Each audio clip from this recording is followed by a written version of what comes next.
আকাশবাণী আগরতলা স্থানীয় সংবাদ পড়ছি সঞ্জয় কর। এখনকার বিশেষ বিশেষ খবর হল, সারা দেশের সঙ্গে রাজ্যেও আজ থেকে কোভিড ভ্যাকসিনের বুস্টার ডোজ দেওয়া শুরু। সংসদের বর্ষাকালীন অধিবেশন শুরু হচ্ছে আগামী সোমবার। রাজ্যে 240টি নতুন অঙ্গনওয়াড়ি কেন্দ্র খোলার সিদ্ধান্ত। দিব্যাঙ্গদের ধলাই জেলাভিত্তিক ক্রীড়া প্রতিযোগিতা অনুষ্ঠিত। আজাদী কা অমৃত মহোৎসব উদযাপন উপলক্ষে সারা দেশের সঙ্গে রাজ্যেও আজ থেকে বিনামূল্যে কোভিড ভ্যাকসিনের বুস্টার ডোজ প্রদানের বিশেষ অভিযান শুরু হয়েছে। আইজিএম হাসপাতালের কোভিড ভ্যাকসিন সেন্টারে মুখ্যমন্ত্রী ডাক্তার মানিক সাহা এই বিশেষ অভিযানের সূচনা করেন। পরে সাংবাদিকদের সঙ্গে কথা বলতে গিয়ে মুখ্যমন্ত্রী ডাক্তার সাহা বলেন, স্বাধীনতা দিবসের 25 বছর পালনের অঙ্গ হিসেবে দেশে প্রধানমন্ত্রী নরেন্দ্র মোদীজির ঐকান্তিক ইচ্ছায় সারা দেশে আজ থেকে কোভিড টিকাকরণের বুস্টার ডোজ প্রদানের বিশেষ অভিযান শুরু হয়েছে। রাজ্যেও আজ এই বিশেষ অভিযানের সূচনা করা হয়েছে। রাজ্যের সমস্ত সরকারি টিকা কেন্দ্রেই একযোগে এই অভিযান শুরু হয়েছে।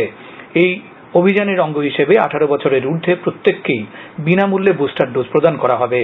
আগামী 75 দিন পর্যন্ত এই বিশেষ অভিযান চলবে। মুখ্যমন্ত্রী ডাক্তার মানিক সাহা সাংবাদিকদের জানান, রাজ্যে এই মুহূর্তে কোভিড পরিস্থিতি নিয়ে চিন্তিত হওয়ার কোনো কারণ নেই। বিগত দিনের মতো বর্তমান সময়েও চিকিৎসক, স্বাস্থ্য আধিকারিক এবং বিভিন্ন দপ্তরের স্বাস্থ্যকর্মীদের যৌথ প্রচেষ্টায় কোভিডের মোকাবেলা দৃঢ়ভাবে করা হবে বলে রাজ্যবাসীকে আশ্বস্ত করেন মুখ্যমন্ত্রী। 59 জেলাতেও আজ থেকে শুরু হয়েছে প্রাপ্তবয়স্ক নাগরিকদের বিনামূল্যে কোভিড টিকাকরণের বুস্টার ডোজ বা সতর্কতামূলক ডোজ প্রদান। 59 জেলার 13টি স্বাস্থ্য প্রতিষ্ঠানে এই বুস্টার ডোজ প্রদানের প্রক্রিয়া আজ সকাল থেকে শুরু হয়। 59 জেলার ভারপ্রাপ্ত চিফ মেডিকেল অফিসার ডাক্তার শঙ্খ শুভ্র দেবনাথ জানান, কোভিড টিকাকরণের দ্বিতীয় ডোজ যারা ইতিপূর্বে নিয়েছেন এবং তা নেবার 6 মাস হয়েছে এমন প্রাপ্তবয়স্ক নাগরিকরা বুস্টার ডোজ নিতে পারবেন। সংসদের বর্ষাকালীন অধিবেশন শুরু হচ্ছে আগামী সোমবার। এর আগে লোকসভার অধ্যক্ষ ওম বিড়লা আগামীকাল সর্বদলীয় সভা আহ্বান করেছেন। সভায় শ্রী বিড়লা সংসদের মসৃণ কার্যকলাপের জন্য সমস্ত দলের সহযোগিতা চাইবেন। এদিকে রাজ্যসভার চেয়ারম্যান এম ভেঙ্কাইয়া নাইডুও আগামী 17 জুলাই সর্বদলীয় সভা আহ্বান করেছেন। উল্লেখ্য, বর্ষাকালীন অধিবেশন 12 আগস্ট পর্যন্ত চলবে। গত 24 ঘন্টায় সারা দেশে 20,000-এরও বেশি কোভিড-19 নতুন সংক্রমিতকে শনাক্ত করা হয়েছে। কেন্দ্রীয় স্বাস্থ্য মন্ত্রক জানিয়েছে, একই সময়ে 16,994 জন সুস্থ হয়েছেন। সুস্থতার হার 98.48%। দেশে বর্তমানে সক্রিয় রোগীর সংখ্যা 39,000। গত 24 ঘন্টায় কোভিড ভ্যাকসিন দেওয়া হয়েছে 18,92,000 জনকে। রাজ্যেও কোভিড সংক্রমণ বাড়ছে। স্বাস্থ্য দপ্তরের কোভিড বুলেটিনে আজ জানানো হয়, গত 24 ঘন্টায় 2171 জনের নমুনা পরীক্ষা করে 231 জনের দেহে কোভিড সংক্রমণ পাওয়া গেছে। সংক্রমণের হার 10.64%। সংক্রমণের দিক থেকে সবচেয়ে বেশি পশ্চিম জেলায়। এই জেলায় নতুন করে সংক্রমিত হয়েছেন 142 জন। এরপর সিপাহীজলা সংক্রমিত হয়েছেন 38 জন, গোমতী জেলায় 20 জন, উত্তর জেলায় 13 জন, দক্ষিণ জেলায় 11 জন আক্রান্ত হয়েছেন। বাকি জেলাগুলোতেও সংক্রমিতের খোঁজ পাওয়া গেছে। বর্তমানে 808 জন কোভিড সক্রিয় বা চিকিৎসাধীন রয়েছেন। গত 24 ঘন্টায় সুস্থ হয়েছেন 7 জন। বিজেপি প্রদেশ কমিটির উদ্যোগে আজ আগরতলার মুক্তধারা অডিটোরিয়ামে পার্টি বুথ সশক্তিকরণ অভিযানের প্রশিক্ষণ শিবির অনুষ্ঠিত হয়। অনুষ্ঠানে উপস্থিত ছিলেন বিজেপি প্রদেশ সভাপতি ও মুখ্যমন্ত্রী ডাক্তার মানিক সাহা, উপমুখ্যমন্ত্রী জিষ্ণু দেববর্মা, বিজেপির সর্বভারতীয় সহসভাপতি দিলীপ ঘোষ, প্রাক্তন মুখ্যমন্ত্রী বিপ্লব কুমার দেব, কেন্দ্রীয় প্রতিমন্ত্রী প্রতিমা ভৌমিক। আজ স্কিল ইন্ডিয়া মিশনের 7ম বার্ষিকী পালন করা হয়। যুব সমাজকে বিভিন্ন কর্মে দক্ষ এবং তাদের অধিক নিয়োগযোগ্য করে তোলার জন্য কেন্দ্রীয় সরকার 2015 সালে স্কিম ইন্ডিয়া মিশন চালু করে। এই প্রকল্পে বছরে 1 কোটিরও বেশি যুবক যুবতী প্রশিক্ষণ নিচ্ছেন।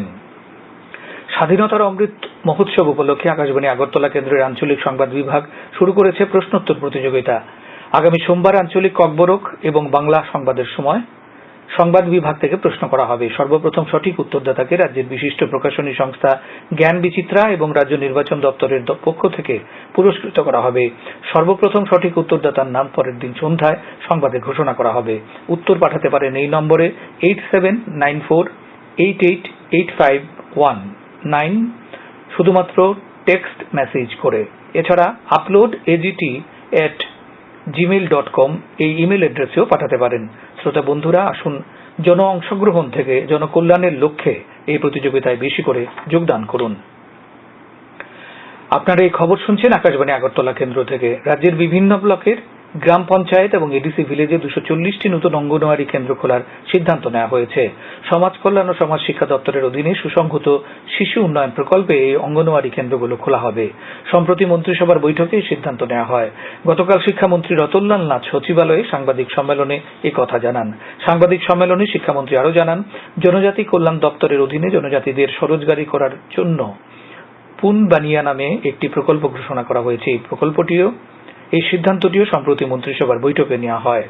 শিক্ষামন্ত্রী মন্ত্রিসভায় এই সিদ্ধান্তের কথা জানাতে গিয়ে বলেন, পুনবানিয়া প্রকল্পের উদ্দেশ্য হল ছাগল পালনের মধ্য দিয়ে জনজাতি যুবক যুবতীদেরকে স্বরোজগারি করে তোলা।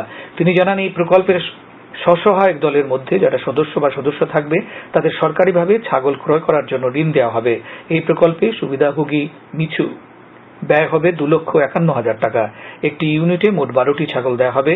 সুবিধাভোগীরা খোলা বাজার অথবা প্রাণী সম্পদ বিকাশ দপ্তর মারফতও ছাগল ক্রয় করতে পারবেন। কমলপুরের মানিক ভান্ডার এলাকায় আজ দুপুরে পথ দুর্ঘটনায় নিতাই দাস নামে 80 বছরের এক বৃদ্ধের মৃত্যু হয়। পুলিশ সূত্রে জানা যায়, পথচারী বৃদ্ধকে একটি মোটরসাইকেল ধাক্কা দেয়।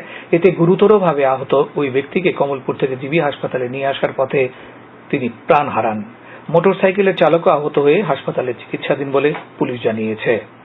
আজ খোয়াই ব্লক এলাকার মধ্যগণকি গ্রাম পঞ্চায়েতের বিচিত্রা কমিউনিটি হলে খোয়াই দশরথ দেব মেমোরিয়াল কলেজের গবেষণা সেমিনার কমিটি ও এনএসএস ইউনিটের উদ্যোগে এবং খোয়াই জেলা প্রশাসনের ব্যবস্থাপনায় মাদকাসক্তি ও মাদক পাচার, মুখ্যমন্ত্রী ত্রিপুরা গ্রাম সমৃদ্ধি যোজনা, বিদ্যালয় চলো অভিযান বিষয়ক একদিনের সচেতনতামূলক কর্মশালা অনুষ্ঠিত হয়। কর্মশালার উদ্বোধন করেন খোয়াই জেলা police super Bhanupada Chakraborty. National school of drama Azadi ka Amrit মহোৎসব উপলক্ষে 22তম ভারত রং মহোৎসব আয়োজন করছে। নাট্য উৎসব আগামীকাল থেকে 14 আগস্ট পর্যন্ত চলবে। এনএসডির অধিকর্তা ডক্টর রমেশ চন্দ্র গৌড় জানান, এই নাট্যোৎসবে 30টি নাটক দিল্লি, ভুবনেশ্বর, বারাণসী, অমৃতসর, বেঙ্গালুরু ও মুম্বাইয়ে প্রদর্শিত হবে। আগামীকাল দিল্লির কামানি অডিটোরিয়ামে নাট্যোৎসবের উদ্বোধন হবে। প্রধানমন্ত্রী নরেন্দ্র মোদী আগামী 31শে জুলাই রবিবার সকাল 11টায় আকাশবাণীর মন কি বাত অনুষ্ঠানে দেশ বিদেশের জনগণের সঙ্গে মত বিনিময় করবেন। এটি হবে মন কি বাতের 91তম পর্ব। প্রধানমন্ত্রী জনগণকে তাদের সুচিন্তিত চিন্তাভাবনা মন কি বাতে জানানোর আহ্বান জানিয়েছেন। মাই গভ ওপেন ফোরামে এবং নমো অ্যাপে জনগণ তাদের মতামত পাঠাতে পারেন। এছাড়াও টোল ফ্রি নাম্বার 1800117800 নম্বরে কল করে হিন্দি বা ইংরেজিতে মতামত রেকর্ড করানো যাবে। এছাড়াও 1922 নম্বরে মিস কল দিয়ে যে লিঙ্ক পাওয়া যাবে তাতেও SMS করা যাবে। রাজ্যের যুব ক্রীড়া বিষয়ক দপ্তর ধলাই জেলার উদ্যোগে আজ কুলাই দ্বাদশ শ্রেণী বিদ্যালয়ের মাঠে অনুষ্ঠিত হল দিব্যাঙ্গজনদের নিয়ে জেলাভিত্তিক ক্রীড়া প্রতিযোগিতা। 12 বছর থেকে 19 বছরের মধ্যে 5টি বিভাগে 3টি ইভেন্টে ক্রীড়া প্রতিযোগিতা অনুষ্ঠিত হয়। প্রতিযোগিতায় ধলাই জেলার বিভিন্ন প্রান্ত থেকে দিব্যাঙ্গজন ছেলেমেয়েরা অংশগ্রহণ করে। 25 মিটার সোজা দৌড়, লং জাম্প এবং শটপুট এই 3টি ইভেন্টে প্রতিযোগিতায় অংশগ্রহণ করে। প্রতিযোগিতা শেষে বিজয়ীদের হাতে পুরস্কার তুলে দেওয়া হয়। এখান থেকে যে সকল প্রতিযোগীরা বিজয়ী হয়েছেন তারা রাজ্য স্তরের প্রতিযোগিতায় অংশগ্রহণ করবেন। মণিপুরে আমন্ত্রণমূলক বালিকাদের ফুটবল প্রতিযোগিতায় ত্রিপুরা 5ম ম্যাচেও হেরে গেছে। আজ ইম্ফলে অনুষ্ঠিত খেলায় রাজ্য দল 7-0 গোলের বড় ব্যবধানে স্বাগতিক মণিপুরের কাছে পরাজিত হয়। প্রথম দুটি খেলায় রাজ্য দল আসাম ও অরুণাচল প্রদেশের কাছে হেরেছিল। তৃতীয় ম্যাচে ড্র করে মেঘালয়ের বিরুদ্ধে। শেষ দুটি ম্যাচেও পরাজিত হয়। আগামী 17 জুলাই গ্রুপের পরের খেলায় রাজ্য দল নাগাল্যান্ডের মুখোমুখি হবে। উত্তর ত্রিপুরা নেহেরু যুব কেন্দ্রের উদ্যোগে এবং বিশ্ববন্ধু জারল ক্লাবের পরিচালনায় আজ হরিণাছড়ায় আন্তর্জাতিক যুব দক্ষতা দিবস পালন করা হয়। অনুষ্ঠানের উদ্বোধন করেন রানীবাড়ি গ্রাম পঞ্চায়েতের প্রধান প্রমীলা ত্রিপুরা। জাতীয় দুটি বয়স ভিত্তিক আসরে দল পাঠাবে ত্রিপুরা দাবা সংস্থা। এর লক্ষ্যে নির্বাচনী শিবিরের দিনক্ষণ ঘোষণা করা হয়েছে। 24 জুলাই অনূর্ধ্ব 9 এবং 25 জুলাই অনূর্ধ্ব 11 রাজ্য দাবা প্রতিযোগিতা অনুষ্ঠিত হবে। ওই আসর থেকে সেরা দাবারুদের বাছাই করে গঠন করা হবে ত্রিপুরা দল। উল্লেখ্য, ছত্তিশগড় এবং হরিয়ানায় অনুষ্ঠিত হবে জাতীয় অনূর্ধ্ব 9 এবং 11 দাবা প্রতিযোগিতা। 29 অক্টোবর থেকে 6 নভেম্বর হরিয়ানায় অনূর্ধ্ব 11 এবং 15 থেকে 22 ডিসেম্বর ছত্তিশগড়ে অনুষ্ঠিত হবে জাতীয় অনূর্ধ্ব 9 দাবা প্রতিযোগিতা। আগামীকাল আকাশ সাধারণত মেঘাচ্ছন্ন থাকবে। কিছু কিছু জায়গায় বজ্রবিদ্যুৎ সহ বৃষ্টিপাতের সম্ভাবনা রয়েছে। তাপমাত্রা সর্বোচ্চ 35 ডিগ্রি এবং সর্বনিম্ন 27 ডিগ্রি সেলসিয়াসের কাছাকাছি থাকবে। আজ দিনের তাপমাত্রা ছিল সর্বোচ্চ 35 ডিগ্রি এবং সর্বনিম্ন 24.8 ডিগ্রি সেলসিয়াস। আগামী 24 ঘন্টায় বিক্ষিপ্তভাবে বজ্রবিদ্যুৎ সহ বৃষ্টিপাতের সতর্কতা জারি করেছে আবহাওয়া দপ্তর। শেষ করার আগে বিশেষ বিশেষ খবর আরেকবার। সারা দেশের সঙ্গে রাজ্যেও আজ থেকে কোভিড ভ্যাকসিনের বুস্টার ডোজ দেওয়া শুরু। সংসদের বর্ষাকালীন অধিবেশন শুরু হচ্ছে আগামী সোমবার। রাজ্যে 240টি নতুন অঙ্গনওয়াড়ি কেন্দ্র খোলার সিদ্ধান্ত। দিব্যাঙ্গদের ধলাই জেলা ভিত্তিক ক্রীড়া প্রতিযোগিতা অনুষ্ঠিত। স্থানীয় সংবাদ আজকের মতো শেষ হলো।